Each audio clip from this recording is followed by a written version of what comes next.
Hi everyone, I am Regina T. Sinanan of BSHM 2205 and I'm going to discuss the Tourism Act of 2009 or the Republic Act number 9593.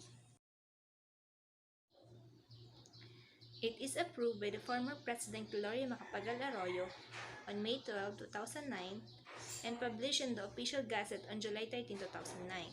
It is also approved by the Congress as Senate Bill 2213, House Bill 5529 entitled An Act Declaring a National Policy for Tourism as an Engine of Investment, Employment, Growth, and National Development and strengthening the Department of Tourism, its attached agencies to effectively implement that policy. IRR was signed on November 10, 2009 and published November 12, 2009. Signed by the former president during the One Visayas Summit on Climate Change at Imperial Palace, Cebu City.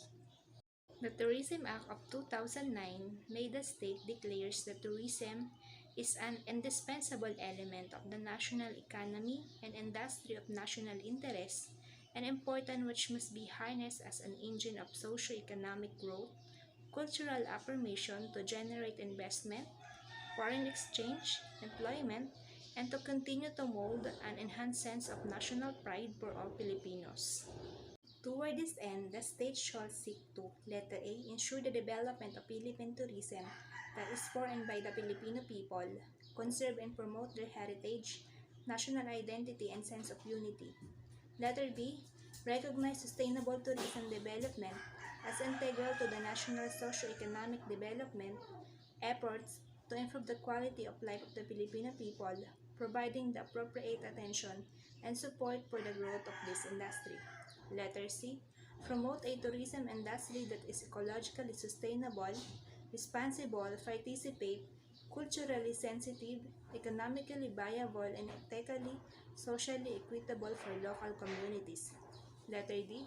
Create a favorable image of the Philippines within the international community, thereby strengthening the country's attraction as a tourism destination and eventually paving the way for other benefits that may result from positive global view of the country. Letter E. Develop the country as prime tourist hub in Asia, as well as a center of world congresses and conventions. By promoting sustainable tourism, anchored principally on the country's history, culture, and national endowments and ensuring the protection, preservation, and promotion of these resources. And letter F, encourage private sector participation in agritourism for countryside development and preservation of rural life. The Department of Tourism, or the DOT, under this law, is reorganized and given considerable sources of funding to achieve its designated mandate and functions, which includes increasing tourist access. Certain areas are to be designated as tourism enterprise zones (TES) and incentives are given to cover tourism enterprises. What is the effect of the law on the principle of local autonomy enshrined in the Local Government Code of 1991 or the Republic Act 7160? The law provides for shared responsibilities between the national and local government. The Department of DILG and LGU shall integrate and coordinate local and national plan for tourism development.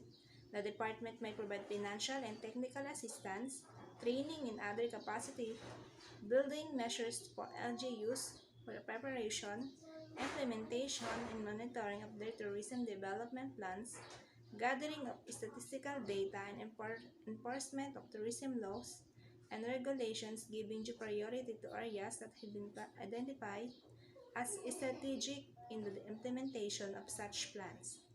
The department and its attached agencies are required to prioritize the promotion and Development Assistant for LGU, which successfully adopt and implement their tourism development plan.